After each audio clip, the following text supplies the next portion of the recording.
Stuart Holbrook has spent his life in the world of collectors. As president of Theriault, the world's leader in the auction of antique dolls and figurative art for over 30 years, he's managed the often personal and always wild world of collecting and collectors. His market expertise and knowledge of trends comes to life in The Curious Collector, where he shares his experience and experiences in real-life stories, alongside sage advice on how to build great collections within the happy life of a collector. In this episode of The Curious Collector, I'm really excited to kind of talk about a subject that really is the essence of everything that I do, all of my experiences, and my world in collectibles, and that is auctions.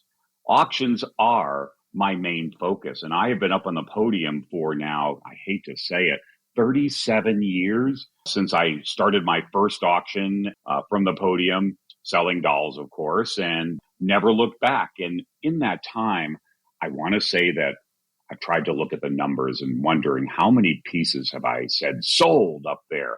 And it's got to be 500,000 pieces, 500,000 items over these years that have gone through my gavel slamming the podium and the word sold and watching and looking out at the crowd and the people and the reactions.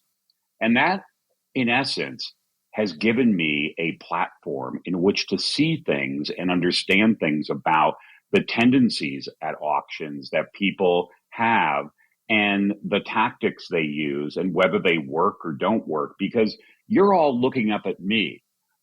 I'm all looking down at you, and I'm seeing the room in its complete form.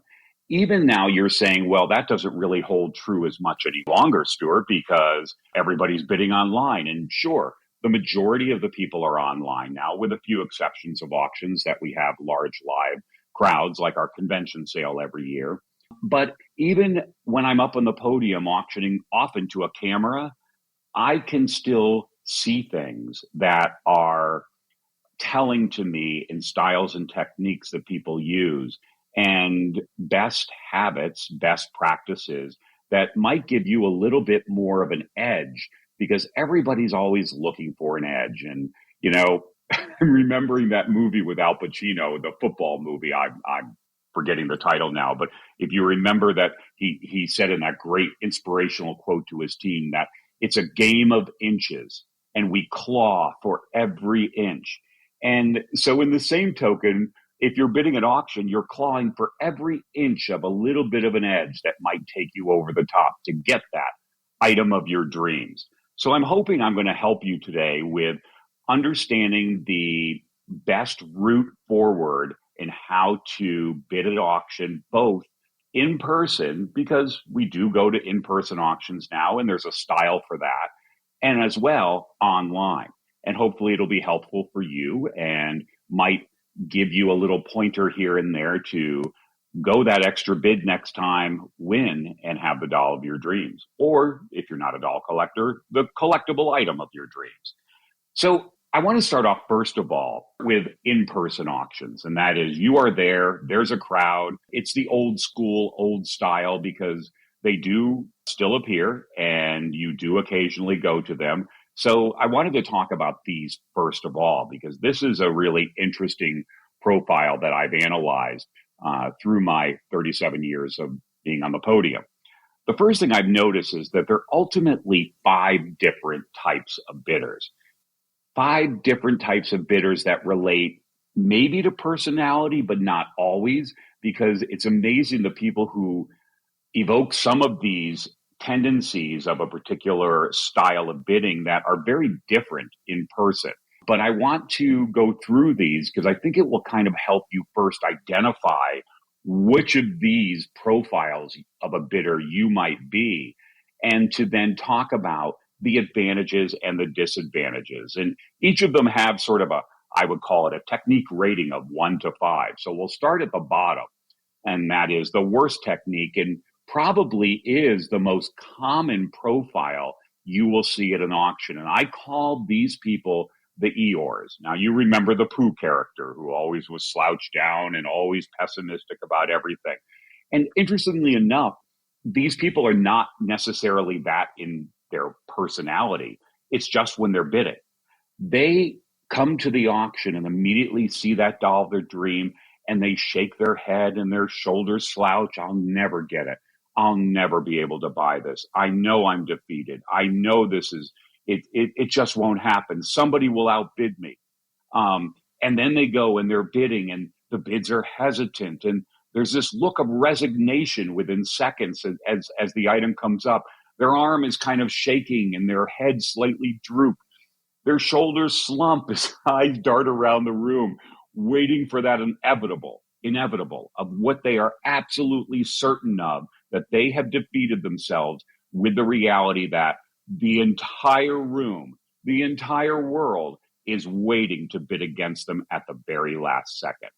So you can imagine this is not exactly what I would say the most positive approach. And certainly it can't be very much fun to be resigning yourself before you've even been defeated. It's interesting enough as well that one of the things that ends up happening with a lot of the Eeyores is that occasionally they actually get the doll. Nobody bid against them, and they get it reasonably. The Eeyore, because of this negative approach to bidding, cannot fathom or imagine why nobody bid against me. And what does that lead to? Oh, maybe there's something wrong. Maybe this isn't a good example. Maybe I made a mistake. So it leads you to defeat even when you win. So I would say from a technique rating, we're talking 1 out of 5. Now, does it have an advantage?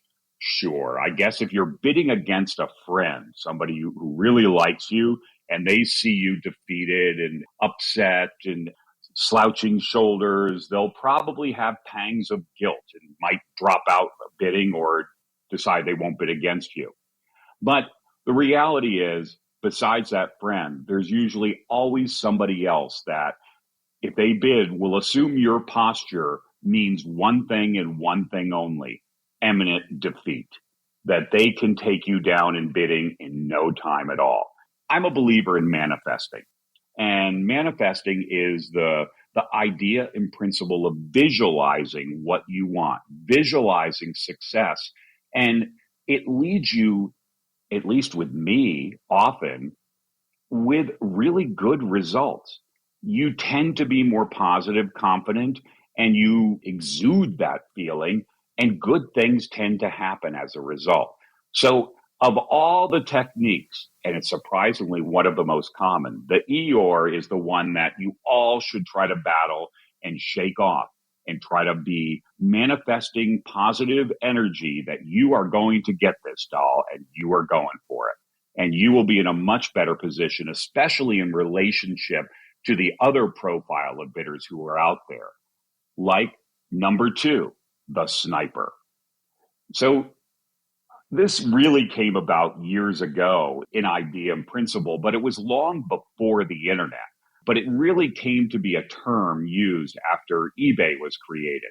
And you remember back in the day, and I don't even follow eBay anymore, so I can't even tell you if this still exists, where you can bid the last second. I mean, I know a lot of platforms like ours, when we have timed auctions, there's no way to be a sniper necessarily of getting that last bid into the second and then boom, it closes. Now you bid in the last second and it just reverts for another 30 seconds. So in the live auction, though, you have snipers who use this technique, and it's really quite interesting, of similar profile to the eBay pattern of waiting to that last possible second and then entering the fray in a wild blaze of glory, just when the underbidder thought he's about to say sold, and they're holding their breath and they're thinking, I got it, I got it, I got it. And then a bid comes in.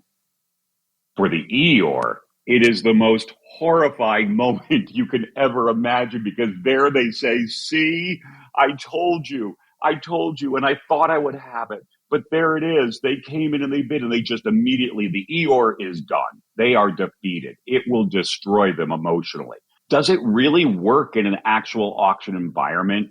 It could, again, if going against the Eeyore. The person coming in right at the end is what they dread the most. The resignation will be real. However, for others, it can actually stimulate the competitive energy even more. The quote, "so you think you can snipe me" reaction. This takes hold with the opposing bidder, often resulting in a sudden flurry of bids coming in. This is adrenaline. It's adrenaline kicking in hardest when confronted by the sniper. So I would rate this from a technique standpoint of like a 2 of 5. It can completely deflate the less confident bidder, but the reality is it mostly just fires up the adrenaline of the opposition, especially if you're dealing with number 3 in my profiles, the defensive tackle. Imagine a 280-pound defensive tackle with her eyes on one thing, the quarterback and the ball. Steely-eyed and ferocious, you can see the defensive tackle with that bidding technique of the arm going up and staying up high and that look in their eye, and they have no expression, and you think, wow, they are never going to stop. Nothing ever will stand in their way. It certainly adds an air of excitement to an auction. I can attest to that from my years of experience up there. And yes, many will be intimidated and resign themselves to the idea that this is hopeless and I'm clearly never going to beat this person. But it's important to keep in mind 2 essential things. First, the internet and the phone bidders, they can't see you. They can't see the defensive tackle and that wild technique of strong and aggressive bidding. They don't see your arm in the air. They hear nothing. They don't care. Second, if your opponent in the crowd is an offensive lineman who is 320 pounds, well, you might just be in for the battle of your life. This technique, and especially going against the offensive lineman, is the most exciting for the bidders, audience, and auctioneer. It's fast, it's fun, and it really sets a tone. But is it truly effective? Yes. In certain situations, I would say it does have some effectiveness. But often it can be mixed, just like a quarterback rush in football. So I would call it a wash. No harm, really. And if you're confident, it certainly is fun for everybody else. So let's give it a technique rating of 3 of 5. That advantage being the steely-eyed determination can be intimidating, especially to the Eeyore. The disadvantage, obviously, the internet and phone bidders can't see you, and that 320-pound offensive lineman lurks at every corner.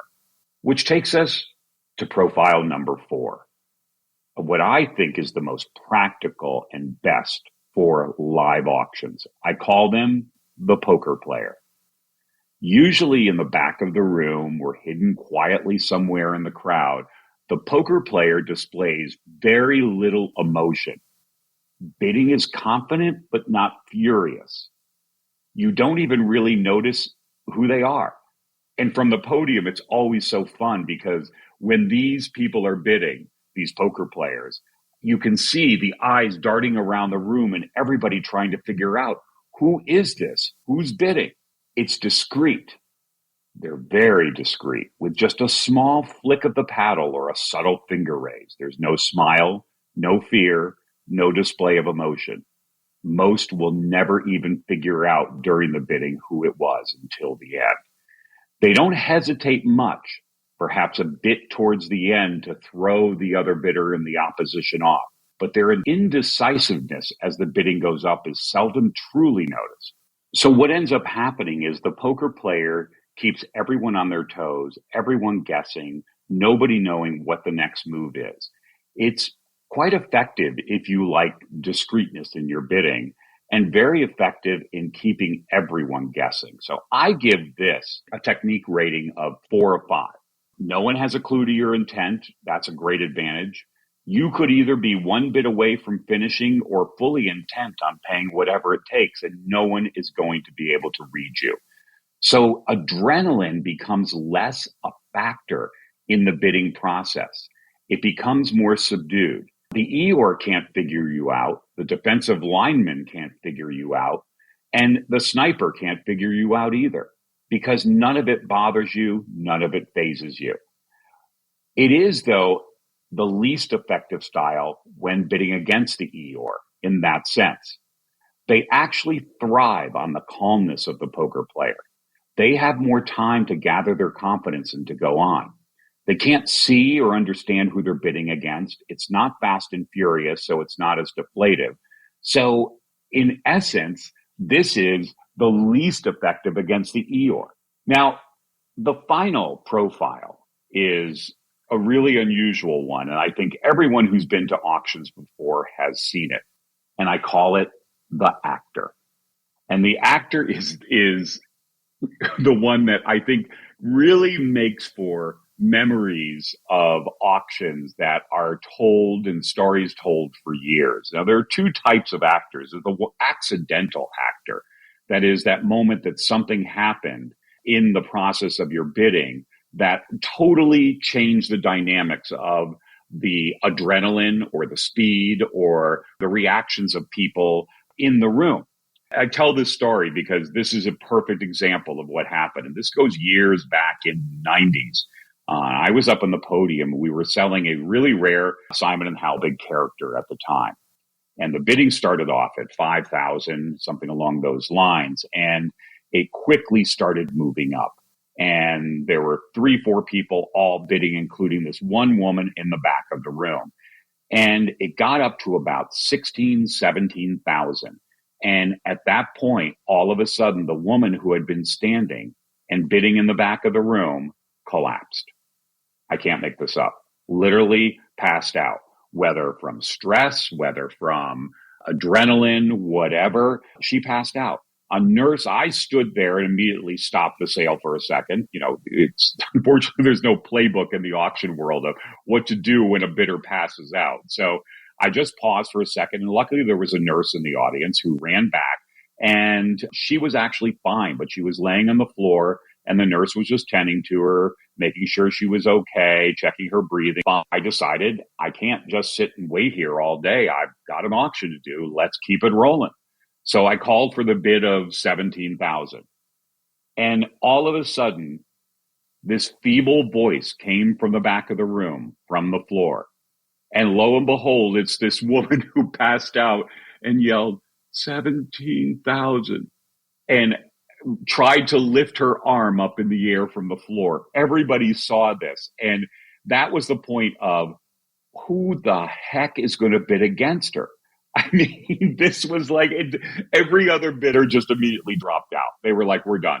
Give it to her. She deserves it at this point. And I thought afterwards, oh my gosh.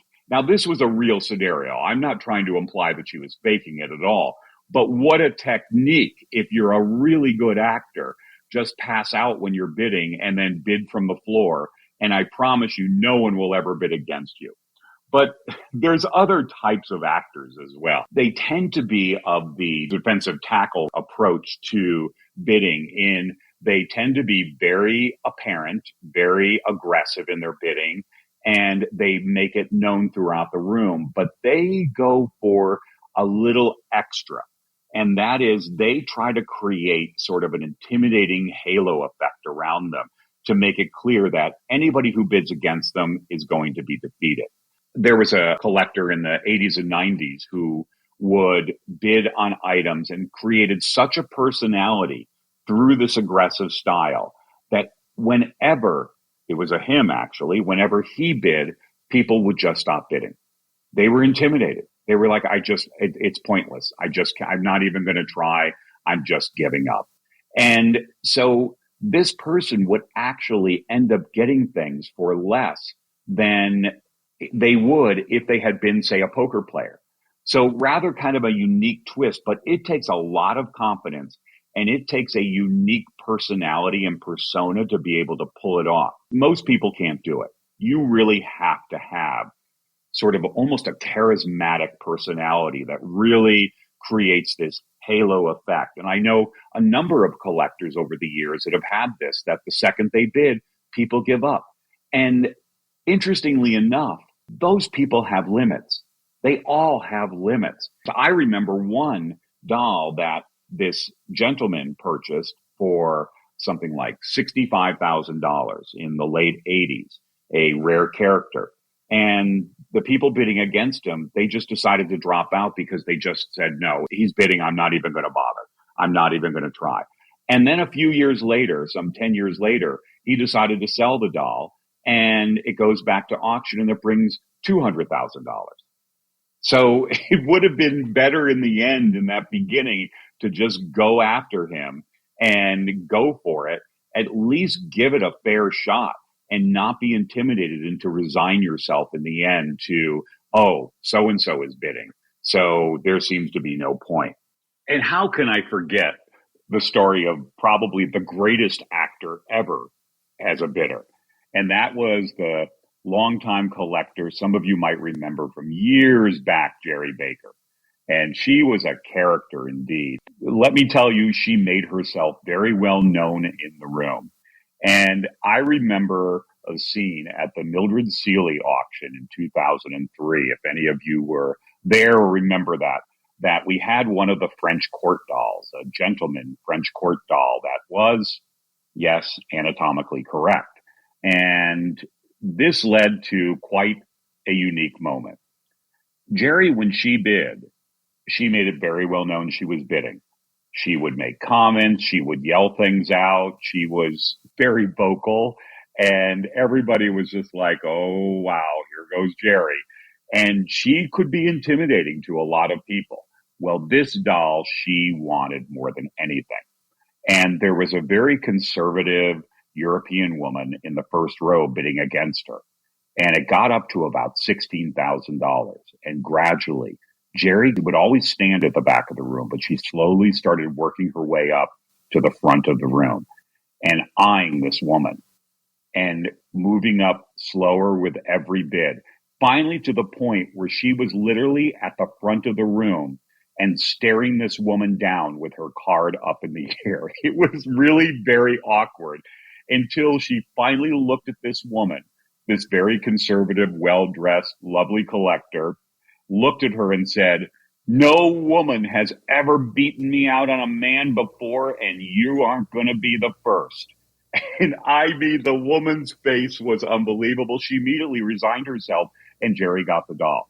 So that took a lot of guts. And I should say that some years later, we sold Jerry Baker's collection and was the only person that I had to put on the contract. I said, Jerry, you can't come to your own auction. Because I knew what she would do. She would go on the reverse, and she would be walking around the room and yelling at people to bid. But the key to all of this is you better be a good actor. So those are sort of my profiles of bidding as far as the actual auctions go. But always be aware, too, of your surroundings and the exhibits and the dynamics that can happen in the room, because this is very important depending on your profile of how it can affect you. As an example, the Eeyore in the exhibit, they just tend to stand there looking at that doll and of their dreams and just resigning themselves they'll never get it, but they just keep staring at it. And one of the techniques that some of the other bidders can do is identifying the Eeyore right away and then going over and looking at the doll and saying to them, oh, I'm getting this doll.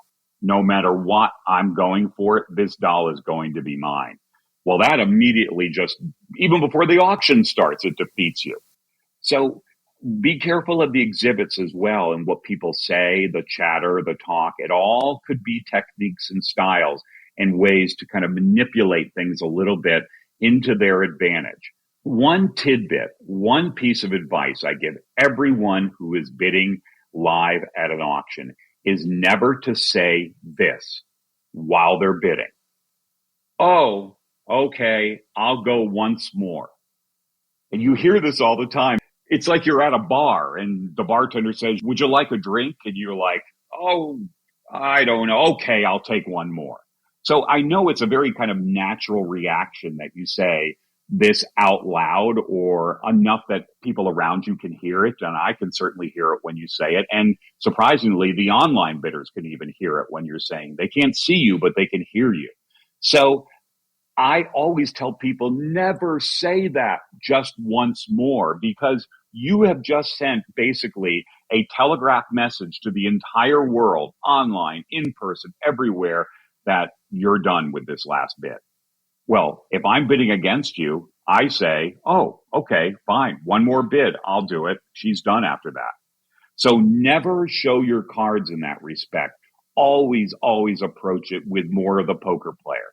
The best thing, use all of these techniques. Do what's fun. Do what you like, what you're comfortable with.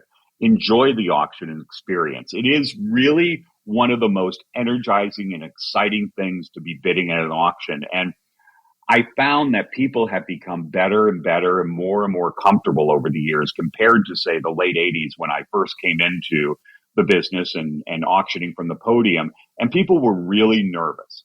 People now are far more comfortable and familiar with the room and how to work an auction. So enjoy it and have a lot of fun. Now, bidding online has really changed a lot of the approaches that bidders used to use in the audience. And it has led people to develop some new techniques, if there are any, and kind of create a style and a way to perhaps give them that little bit of an edge that we talked about before. So the first thing, and the reason why bidding online has become so popular, and this is fascinating compared to what I was just talking about in the in-person auction, is anonymity has actually made online bidding more attractive to people. A lot of people don't like all of the stimuli we were just talking about in these different profile of bidders. They feel far more comfortable sitting on their sofa. Nobody knows who they are. You don't know who you're bidding against. It's all very anonymous. And this has actually led to more competitive bidding because there's less intimidation. There's less of the yelling across the room, Mabel, why are you bidding on that? I'm bidding on it. There's less of, I can't believe what you paid for that doll after the auction. There's less intimidation factors. There's less of the defensive tackle being apparent and in your face. So bidding online has really taken off. And this has become great for pretty much the Eeyore thrives online. It's a lot less stressful. It's a lot more manageable. And given that Eeyores make up probably a larger percentage of the types of bidders, it has resulted in this success. But there are some tips and strategies to bidding online that I think could be helpful. The first one that you should use is changing your username after every auction. Why, you say, would I change my username? What difference does it make? They only see the first two letters and the last two letters. Yes, that is true. However, you would be shocked at the private detectives out there that doll collectors can be. I joke that collectors are all really just frustrated private detectives. They love to analyze usernames. And if they see something like BA as the first two letters, and then the last two letters, TY, they will immediately try to figure out, number one, who is that person? Does it correlate to any collector I know? Does it match a name? And they're not usually good at this. I can assure you 98% of the time they're wrong. So don't worry that they're going to necessarily know who you are. However, they're going to begin to recognize your username from auction to auction, and they're going to begin to understand your profile, which type of bidder you are. Are you the sniper? Are you the Eeyore? Are you the defensive tackle? And they will begin to recognize not your identity, but your persona. And that could be used against you in their particular style and how they bid. So be careful of that. And a lot of collectors have been shocked over the years when they've used the same username for a number of years, and this can happen. So again, a reason why to change it. They tell a friend that they bought something at the auction, and the friend goes back and looks at the archived auction and sees the username winning bidder, and it's just the two letters and the last two letters. And then they're like, oh, now I know their username just from the two letters and the last two letters. They don't know the whole thing, but they can piece it together by knowing what you bought. And then they can watch later on what you're bidding on. And so if you're really wanting anonymity and you're wanting to be more mysterious in this process, especially if you're the poker player, change your username after every sale. The great thing about bidding online is preparation using data is constantly right at your fingertips as things come up. People who are really good at following the auctions online should be constantly having multiple screens open. A doll comes up and they can immediately go and research in about 4 or 5 seconds something about that doll if they need to. Let's hypothetically say a glass-eyed Kamer and Reinhardt 114 came up that was 24 inches. You could put in 24-inch glass-eyed 114 Theriaults, and you'll get, in just a matter of seconds, archived information from our database that you'll be able to access and look at online to be able to be really savvy in your approach of looking at this item from a past sale standpoint. Now, ideally, you want to be doing this before the auction, not during. But if it is on the fly and you see something that you forgot to look up before, you have an opportunity with another split screen to be able to data research that in a matter of seconds and to be able to maybe scope out some information that will help you be prepared in your bidding and what you think might be a market. But do it beforehand. And beforehand, you really are able to dissect past comparables and then put it into the context of the example that you're looking at and to be able to come up with a kind of a plan, a better roadmap to where you might want to go on that doll from a reality standpoint. Now, it shouldn't affect you if it's the doll of your dreams and this particular doll has some feature or characteristic that you feel may never appear again or is a one-off or only one other ever sold. You have to put these factors into your decision. So having online auctions and sitting there at your computer gives you access to data immediately. Now, with that, I want to address the one thing that I think is the biggest struggle for most collectors who are either bidding online or bidding in person. But bidding online actually gives you kind of a unique advantage in some ways in this particular respect. And I think it's been one of the hidden secrets of why people have really embraced it over the years. How many of you have gone to an auction and you have your little sticky notes in all of the catalog pages of the things that you want? And then you always have, like, let's call it 3 dolls that are your really like, I want these. And then break it down even more. There is 1 doll that is like, this is the one. It's the bucket list doll. But the issue that often happens with collectors in this pre-auction planning is, let's say it's lot 1, lot 5, and lot 10 for simplicity purposes. All right. And let's say that lot 10 is the one that more than anything you really want. You want 1 and 5, but you really want 10. So it leaves the collector with this conundrum. What do I do with lot 1 and 5? Do I really go for them? But then do I spend all my money and I don't have enough in the war chest to really go after number 10? It's an issue. And I get it. And I realize that it's a struggle for a lot of collectors in their pre-auction planning of how to strategize. So bidding online has actually offered some ways for you to begin to see things developing on certain lots to be able to plan and better strategize. And a lot of it is both the pre-bidding before the auction, but even pre-bidding during the sale. So you are able to capture and see some of the trends happening with particular items. So you might see all of a sudden number 10 through your experience, lots of pre-bids, multiple pre-bids. It's going up. It's closing in on the amount that you're probably going to want as a limit, though if it's a doll of your dreams, there should be no limit. I'll say that, but that's my plug. But you might say, okay, this is looking less and less likely. And I will tell you that pre-bids on average are the least successful in actually winning an item. I want to say that something like 74% at the last look I had of pre-bids were eventually outbid during the sale. So don't take it as gospel, but the reality is it may give you a gauge. It may help you see, okay, lot number 10, I just think this is probably going to take off. I'm looking at all the bidding on this already. And as such, I'm going to begin to focus more and go ahead and go for lot 1 and lot 5.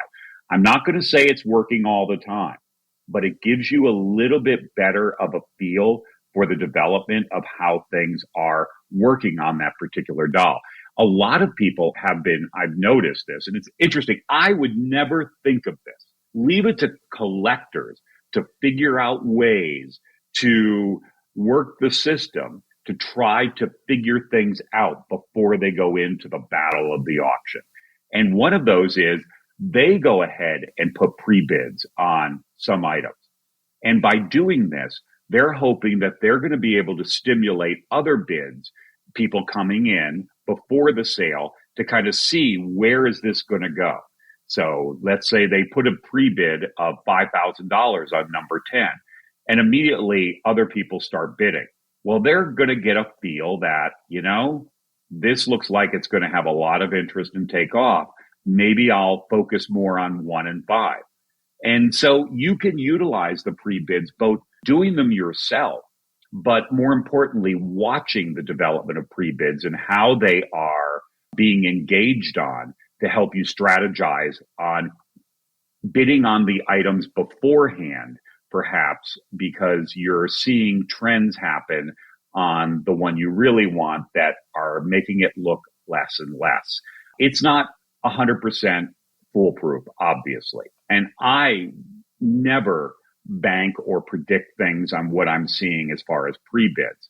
However, for collectors, it is a way that I've been hearing that they're utilizing for their own sort of strategy and analyzing data and numbers and how things are working. The final thing is really interesting as to why online bidding has really taken off and is a strategy that I think a lot of you can use as well. And this is going to throw you all for a loop.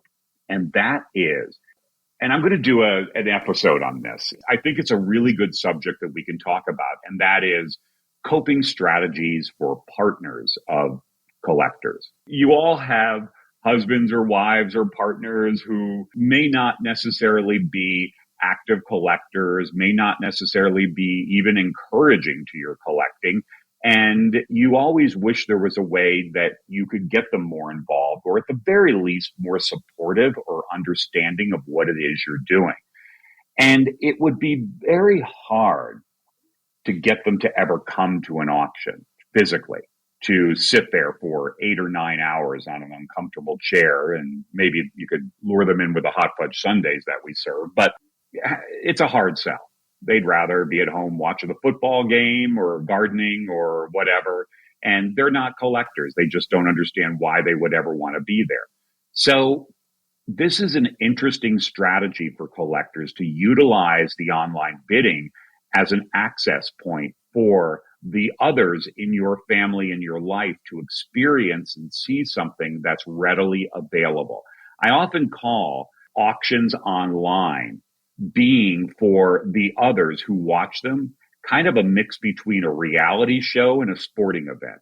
It's really exciting to watch. It's really kind of fun, even if you're not a collector. I mean, how many of you watched just out of curiosity when the ruby slippers from Wizard of Oz were sold a few months ago? And the energy and the excitement. I had friends watching it who, are not in the auction world or collectors or anything. And they said, wow, that was like the Super Bowl. And it is. It's really fun.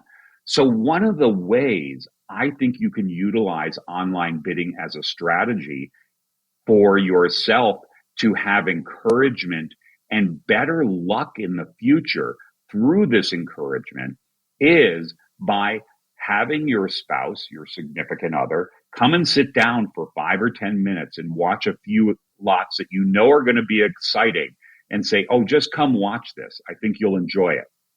Trust me, they're going to get hooked. It will be validating in a lot of ways to your collecting, and it will offer them an entry into saying, this is kind of interesting. Now I see there's a real passion for this.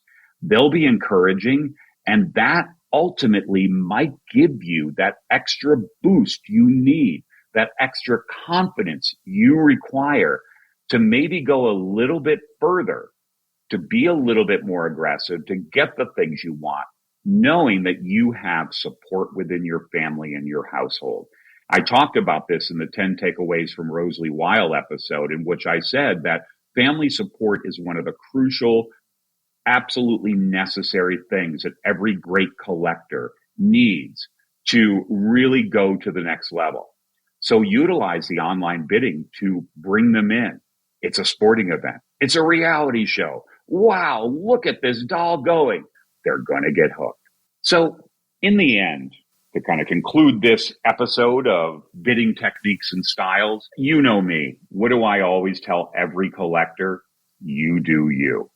Whatever gets you through the day, whatever makes you have fun, whatever you can to achieve the joy of collecting is what you should ultimately aspire to. I hopefully have given you a few pieces of advice that might give you that extra little edge, as well have a little more fun. The beauty of an auction ultimately is that it's a story in itself. When you sit down and you talk to people about their collecting experiences in life, how many of them talk about the joy they had at an auction, the memories they had, or when they were bidding on this, or what that day was like? The auction becomes a story in itself.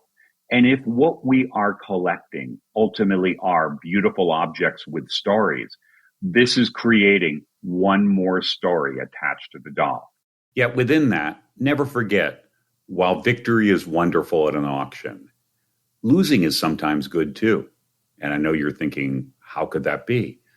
If you got everything you ever wanted as a collector, if you got everything you've ever dreamed of, collecting would lose its challenge for you.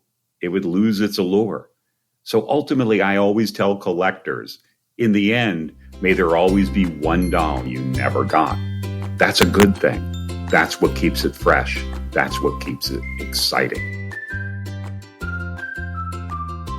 Thanks for joining us on this episode of The Curious Collector. The Curious Collector is hosted by Stuart Holbrook and produced by Tammy Trujillo. We invite you to follow us on social media and feel free to leave any questions you have for Stuart on Facebook at Stuart Holbrook-Theriault or follow the Theriault Company Facebook page. And you can stay up to date with the latest auctions and events at Theriaults.com. We'll talk to you on the next episode of The Curious Collector.